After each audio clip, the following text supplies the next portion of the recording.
Assalamualaikum warahmatullahi wabarakatuh. Selamat pagi siswa-siswa sekalian. Bertemu lagi kita dalam pertemuan kali ini dengan materi lanjutan tentang perang melawan kolonialisme dan imperialisme bagian kedua. Baik, seperti biasa harapan Bapak kalian dapat hadir semuanya pada pertemuan kali ini. Jikalau ada yang tidak dapat hadir karena halangan yang sangat mendesak, ya silakan saja seperti biasa juga disampaikan melalui media yang sudah disediakan. Kita lanjutkan materi pada kesempatan kali ini. Ini perlawanan terhadap Belanda. Kalau kemarin bagian 1 dan 2, ya sampai kemarin ada perlawanan terhadap Portugis, kemudian VOC, bentukan Belanda juga, ya. Sekarang perlawanan terhadap Belandanya, ya. Baik, apa latar belakangnya? Ini perlawanan dari seorang tokoh Kapitan Patimura. Awalnya beliau dikenal dengan Thomas Matulesi. Beliau ini melakukan perlawanan terhadap Belanda dengan latar belakang tidak ingin Belanda ini kembali ke Maluku. Ya. Karena sebelumnya Hindia Belanda termasuk Maluku dikuasai oleh Inggris. Pada tahun 1817 Belanda kembali berkuasa di Maluku dan aturan-aturan yang menindas kembali diberlakukan. Seperti aturan kerja paksa dan monopoli perdagangan cengkeh pada saat itu. Ini adalah gambar lukisan Patimura yang dengan rekan-rekannya melakukan perlawanan dengan menggunakan parang khasnya dan perisai salawaku. Jadi ini karena kebetulan Bapak juga pernah pergi ke Ambon, ya, di Museum Siwa 5 ini ada perisai seperti ini, khas Ambon, ya, khas Maluku. Dan ini ada di alun-alun, di samping kantor gubernur, ya, ada patung Patimura, ya. Dan Patimura ini berhasil merebut benteng Dusted dan benteng Devordage. Perlawanan yang gigih membuat Gubernur Ambon terpaksa meminta bantuan pasukan dari Batavia. Ya, setelah satu persatu anak buahnya ditangkap dan tewas. Namun Patimura pun akhirnya dapat tertangkap juga oleh pihak Belanda dan mau tidak mau harus dijatuhi hukuman pada 1817, ya. Baik, kita lanjutkan perlawanan berikutnya, yaitu perlawanan Pangeran Diponegoro. Kalau tadi kita cerita mengenai seorang pahlawan berasal dari Maluku, ya, tanah yang sangat subur, yang terkenal dengan The Spice Island-nya, terkenal dengan Pulau Rempah, bahkan dunia mengenal julukan itu. Sekarang kita membicarakan atau membahas perlawanan Pangeran Diponegoro. Pangeran Diponegoro ini adalah anak dari Hamengkubuwono III. Namun beliau ini tidak tinggal di istana, sebelumnya dia harus tinggal dengan kakeknya, ya, dan bahkan bersama rekan-rekannya terbiasa di Gua Selorong sebagai tempat beliau menempa ilmu dan juga sebagai tempat berdiskusi di sana. Namun dalam perkembangannya beliau akhirnya menjadi penasehat adiknya yang kemudian menjadi penerus dari ayahandanya sebagai Sultan Hamengkubuwono pada saat itu, ya. Kenapa sampai terjadi perlawanan Pangeran Diponegoro ini? Tentu ada latar belakangnya. Campur tangan pemerintah kolonial Belanda terhadap urusan pemerintah Kesultanan Yogyakarta ini yang menyebabkan sesuatu yang tidak enak atau istilahnya mengganggu dari pihak kesultanan. Kemudian para pejabat kesultanan diberlakukan sebagai bawahan pemerintah kolonial Belanda. Padahal pemerintah di Yogyakarta pada saat itu adalah Kesultanan Yogyakarta. Seharusnya pejabat-pejabat kesultanan itu yang mengatur Yogyakarta, ya. Namun ini malah menjadi bawahan dari para penjajah atau kolonial Belanda tersebut. Kemudian penetapan berbagai pajak oleh pemerintah kolonial Belanda dengan seenaknya yang membuat rakyat menjadi menderita. Ini adalah sebab umum sebenarnya. Sebabnya ini ada sebab umum dan ada juga sebab khusus, ya. Ada juga mungkin kalian baca di buku-buku lain, ya. Pemerintahan ataupun kesultanan semakin dipersempit geraknya, ya, kemudian dibatasi dan lain sebagainya. Tapi yang memicu terjadinya perang ini adalah sebab khususnya, yaitu pemasangan patok-patok batas pembangunan jalan yang diserahkan kepada Patih dan Donorjo II waktu itu, yang melewati tanah Pangeran Diponegoro. Ya, tanah ini maksudnya adalah makam leluhur Pangeran Diponegoro. Jadi makam leluhur itu digali tanpa seizin dari pihak keluarga. Ini yang memicu terjadinya perlawanan Pangeran Diponegoro, di samping penyebab-penyebab lainnya sebagai sebab umum tersebut. Terjadi perlawanan, dan bahkan kalau kalian nonton ada film sejarahnya itu, ada dikenal dengan pahlawan Gua Selarong, ya. Beliau ini adalah seorang pangeran yang tidak tega dengan rakyat, dengan pemerintahan Yogyakarta. Jadi, dan bahkan termasuk perang Diponegoro inilah yang memakan biaya yang besar bagi Belanda. Susah sekali untuk mengalahkan Pangeran Diponegoro, dan Pangeran Diponegoro ini akhirnya berakhir dengan cara diajak berunding kemudian ditangkap. Baik, kemudian ini adalah perlawanan beliau, ya.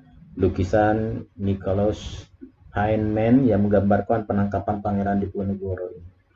Jadi pemerintahan kolonial Belanda menggunakan taktiknya adalah benteng stelsel yang berhasil mempersempit ruang gerak perlawanan Pangeran Diponegoro. Berakhir setelah Belanda menangkap, dan saat melakukan perundingan kemudian diasingkan ke Manado, ya, pada tahun 1830. Mungkin kalian juga sudah pada tahu, ya, perang ini terjadi 1825 sampai 1830, ya. Baik, kemudian kita lanjutkan lagi ke Palembang, yaitu perlawanan Kesultanan Palembang. Jadi kalau kita cerita mengenai Palembang ini, ya tentu berkaitan dengan Sumatera, ya, bagian selatan. Latar belakangnya keinginan Belanda untuk menguasai Palembang yang menimbulkan ancaman bagi Kesultanan Palembang.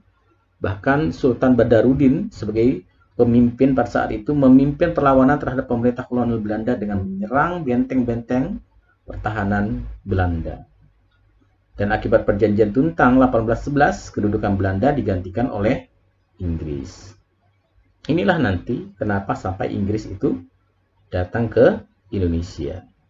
Dan Sultan Badarudin terus melakukan perlawanan terhadap Inggris. Jadi dari Belanda sampai ke penjajah-penjajah berikutnya. Perlawanan Sultan Badarudin terhadap Inggris berakhir setelah adanya Konvensi London 1814. Namun 1818 Sultan Badarudin ditangkap Belanda dan diasingkan ke Ternate. Dari Sumatera berarti ke Maluku. Betapa jauhnya ini, ya, lintas beberapa pulau, ya.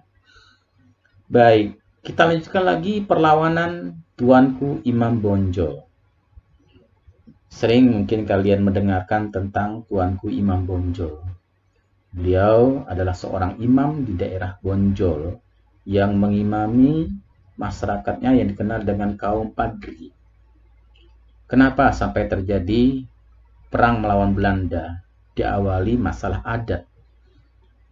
Latar belakangnya konflik internal terlebih dahulu antara kaum Padri dan kaum adat. Ya, masalah kekerabatan, ya. Jadi berkaitan dengan hukum waris, mengenai ajaran Islam dan juga yang diatur oleh kaum adat. Jadi berkaitan dengan adat terjadi konflik. pemerintah kolonial Belanda ini memanfaatkan konflik ini untuk mengadu. Kemudian memberi bantuan kepada kaum adat dalam menghadapi kaum Padri. Jadi diadu. Membujuk kaum adat juga dan kaum Padri berdamai melalui perjanjian Masang 1825. Ya. Nah, jadi kaum adat dan kaum Padri sebenarnya sudah memilih untuk berdamai sebenarnya. Benar-benar difasilitasi berdamai melalui Plakat Puncak Patu yang menyebabkan Belanda harus berhadapan dengan keduanya. Jadi malah mereka ini dengan adanya Plakat Puncak Patu ini bekerja sama antara Padri. Jadi sadar seperti cerita mengenai Ternate dan Tidore juga di Maluku. Sadar bahwa diadu domba dan akhirnya bersatu untuk melawan penjajah. Pada 1833, pemerintah kolonial Belanda mengeluarkan plakat panjang untuk menghentikan perlawanan keduanya. Belanda mengajak berunding, Imam Bonjol ternyata hanya sebuah tipuan untuk menangkap Imam Bonjol. Pada 1839, Imam Bonjol wafat dan mengasingkannya dalam pengasingannya maksud Bapak di Manado. Jadi diasingkan di Manado, kemudian wafat dalam pengasingan tersebut, ya. Nah, jadi Imam Bonjol ini berakhirnya perlawanannya ini mirip dengan Pangeran Diponegoro. Sama-sama diajak berunding, kemudian ditangkap. Karena susah untuk dikalahkan. Di penjajah yang lain, zaman Portugis juga ada, yaitu yang sudah Bapak sampaikan kemarin, yaitu Sultan Hairun dari Ternate. Malah lebih kasihan lagi, diajak berunding, diundang ke benteng, malah dibunuh langsung, tusuk dari belakang. Ya, baik. Kita lanjutkan perang Aceh. Kalau tadi wilayah Minang masuk juga di Sumatera, ini juga masuk dalam satu pulau, tapi di paling utara lagi dari Sumatera Utara. Ya, Provinsi Daerah Istimewa Aceh sekarang. Latar belakang keinginan Belanda untuk menjadikan wilayah Aceh sebagai bagian dari Pax Neerlandica, ini bagian daripada kekuasaan mereka, pemerintah mereka. Akhirnya perang Aceh bermula ketika Sultan Mahmud menolak permintaan Belanda agar Aceh mengakui kekuasaan Belanda di daerah tersebut. Sultan Mahmud wafat karena sakit. Dia digantikan oleh Tuanku Muhammad Daud Shah dengan gelar Sultan Ibrahim Mansur Shah. Walau terganti pemimpin, perlawanan rakyat Aceh tetap berlangsung dengan sengit. Tetap saja melakukan perlawanan. Hal ini membuat Belanda harus menerapkan strategi baru, yaitu memblokade pelabuhan-pelabuhan Aceh dalam rangka memastikan semua sumber ekonomi dari kesultanan itu dapat dikuasai. Ini mempersulit ya kesultanan.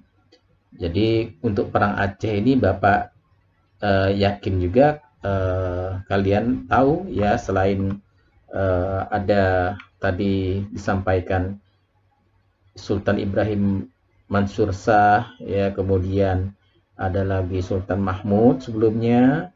Ini ada juga yang sangat terkenal dari Aceh. Siapa? Cut Nyak-Dim. Ini pada tahu semuanya kalau Cut Nyak-Dim. Ya. Dengan suaminya siapa? Tengku Umar. Ya.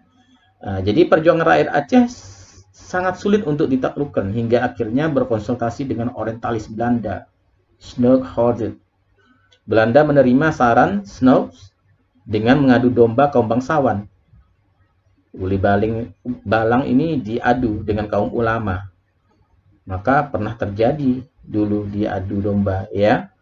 Nah, jadi kaum ulama sama dengan Teuku dengan Tengku, yaitu berbeda ya. Satu kaum ulama, satunya bangsawan. 1903, pasukan Marso yang bertugas menghancurkan kantong pertahanan rakyat Aceh dengan cepat menewaskan Tengku Umar. Perlawanan rakyat terus dilanjutkan oleh istrinya Cut Nyak-Din. 1905 Cut Nyak-Din juga ditangkap dan diasingkan. Sebenarnya kalau tidak dibocorkan oleh salah satu dari pasukannya sendiri ini tidak akan tertangkap, belum tertangkap, ya. Di satu sisi dikatakan informasinya bahwa dibocorkan karena bekerja sama dengan Belanda, tapi di sisi lain mengingat kondisi Cut Nyak Dien yang sudah sakit pada saat itu, ya, kasihan, akhirnya diberitahu tempat persembunyiannya, ya, atau tempat di mana beliau itu melakukan perlawanan. Jadi akhirnya diasingkan di Sumedang dan juga dimakamkan di Sumedang. Awalnya menurut cerita ketika pengasingan ini orang pada tidak tahu, ya. Ada orang yang melihat Cut Nyak Dien ini dan menyebutnya dengan Ibu Prabu karena melihat bahwa beliau ini sangat rajin dalam beribadah. Sudah berikutnya baru diketahui bahwa beliau itu di pengasingan tersebut adalah Cut Nyak Dien. Kita lanjutkan lagi. Perlawanan Sisingamangaraja 12. Ini sikap Belanda yang menginginkan wilayah Tapanuli menjadi bagian dari wilayah kekuasaannya. Dan penyebaran agama Nasrani oleh para Zending juga menimbulkan perlawanan penduduk setempat. 1894 Belanda melakukan serangan ke pusat pemerintahan kerajaan Batak di Bakara dan Sisingamangaraja berhasil lolos dan melarikan diri ke daerah Pakpak. 1907 Belanda kembali melakukan serangan dan menangkap anggota keluarga. Kasihan anggota keluarganya pada ditangkap, ya, dan beliau tidak menyerah dan terus melanjutkan perlawanan.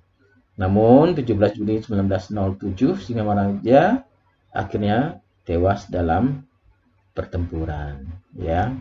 Nah, jadi Bapak yakin kalian juga pernah melihat beliau ini, ya. Ini ada juga di salah satu uang kertas, ya. Baik, mohon maaf tadi kita harus jeda karena azan. Kita lanjutkan perlawanan kerajaan-kerajaan di Bali. Kenapa sampai terjadi perlawanan yang dilakukan oleh kerajaan-kerajaan di Bali? Tentu ada latar belakangnya. Adanya hak tawan karang yang dianggap menghambat Belanda menguasai Bali. Di Bali ini ada hak tawan karang. Jadi kalau ada barang-barang yang hanyut ataupun kapal karang di sana, ya semua kekayaan itu menjadi hak daripada Bali, ya. Apalagi dari luar, ya, termasuk Belanda. Jadi Belanda merasa terhambat. Kerajaan Karangasem dan Buleleng tetap melakukan perlawanan terhadap Belanda yang tidak setuju dengan apa yang sudah ditetapkan oleh kerajaan-kerajaan di Bali. Tokohnya ada Raja Buleleng, I Gusti Ngurah Made Karangasem, dan I Gusti Ketut Jelantik. Bagaimana yang terdapat pada lukisan atau gambar di samping itu, ya. Jadi Raja Buleleng, I Gusti Ngurah Made Karangasem, dan I Gusti Ketut Jelantik ini membalas tipu daya Belanda dengan merampas kapal Belanda tahun 1844 dianggap hak tawan karang. 15 April 49 Belanda berhasil menguasai benteng Jagaraga. Ya.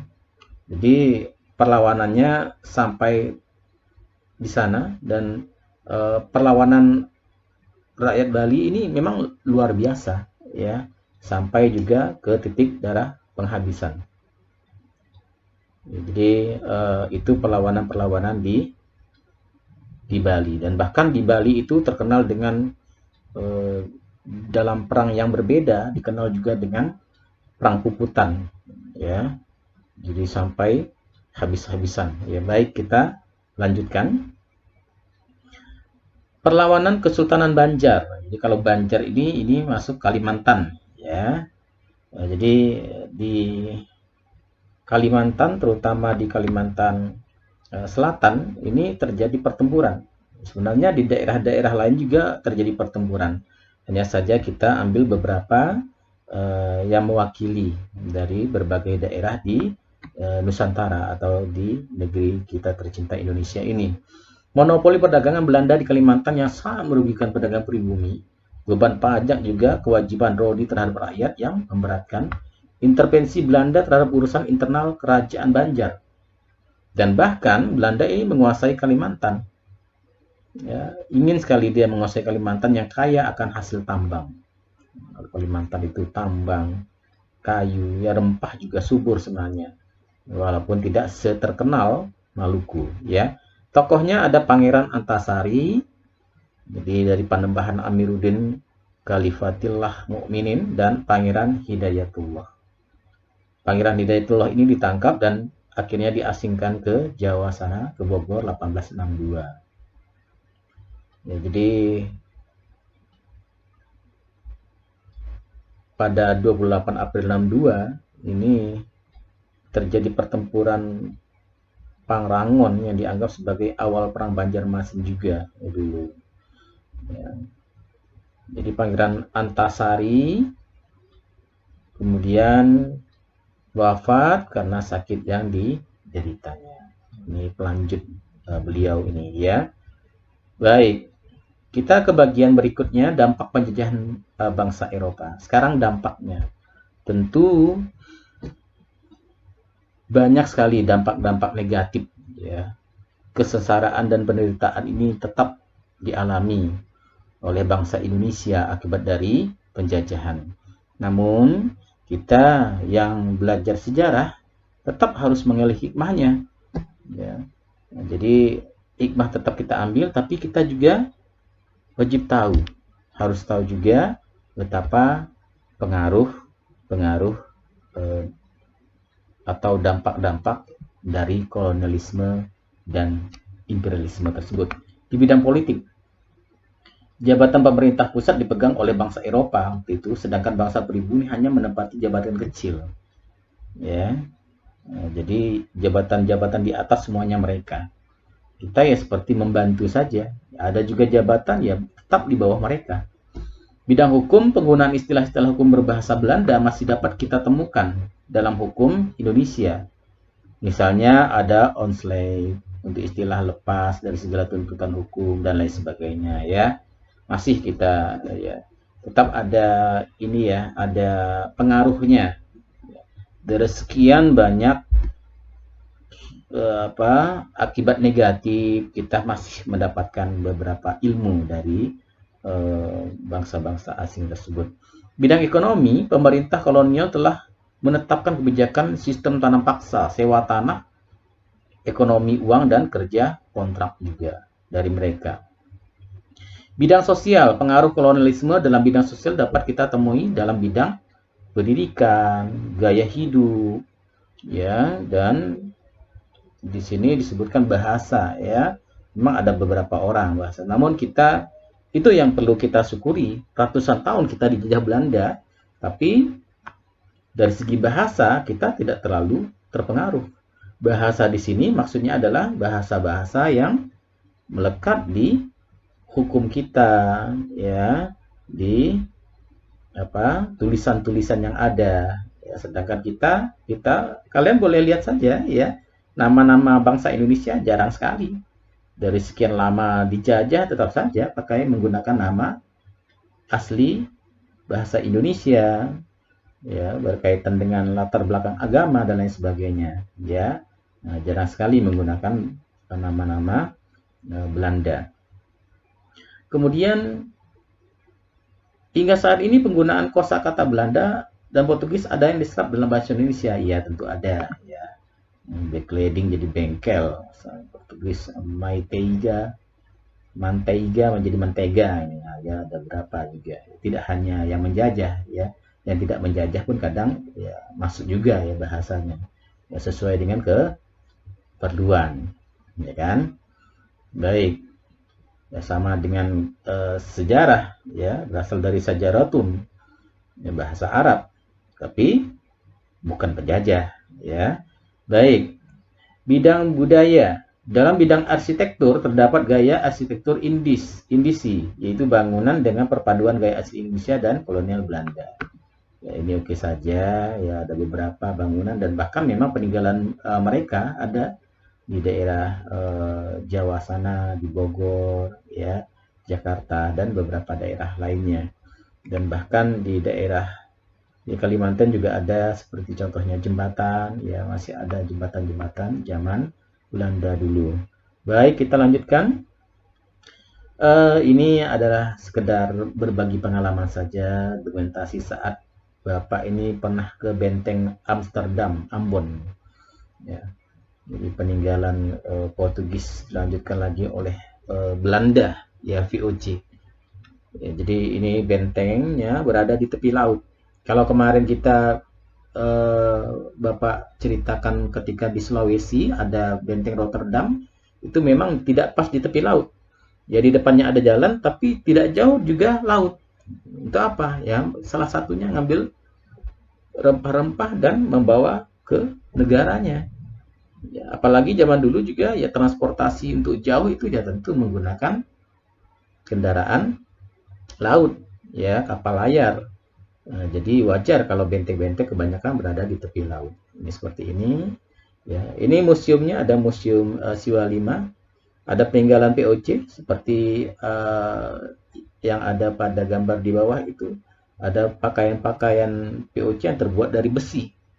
Ya, kemudian ada juga meriamnya, peninggalan mereka. Ya, kalau di Siwa 5 itu ada juga peninggalan yang lain, seperti contohnya fosil paus yang sangat besar, nomor 2 besar setelah yang ada di Bogor, ya. Ada juga peninggalan-peninggalan lain. Ini sebagai tambahan Bapak aja ya, kita berbagi pengalaman juga. Ya, siapa tahu suatu saat kalian juga pergi ke daerah ini. Ada juga masjid tertua di Ambon itu, masjidnya yaitu Masjid Tua Wapawe, ya, masih arsitektur lama, ya asli. Di sana Bapak beserta petugas masjid. Kemudian ada juga gereja tertua di sana, ada gereja Immanuel, ya. Dan kalian bisa lihat di belakang Bapak ini, di belakang ya ada menjemur cengkeh itu. Ya wajar ini, ya banyak cengkeh di sana ya yang paling banyak. Ya kalau zaman dulu ya katanya ya cengkeh, pala, ya berbagai macam. Nah, ini cengkeh karena apa? Pulau Maluku dikenal dengan The Spice Island, Pulau Rempah. Ini berkaitan dengan materi kita pada hari ini yang tadi Bapak bahas, yaitu terutama untuk pahlawan yang berasal dari Maluku tadi siapa? Kapitan Patimura. Ya, baik siswa sekalian, sekian materi kita tentang perlawanan atau perang melawan kolonialisme dan imperialisme. Singkat memang, ya ringkas memang Bapak sampaikan intisarinya. Maka itu perlu kita diskusikan, ya. Jadi beberapa sumber silakan untuk tetap kalian lakukan literasi.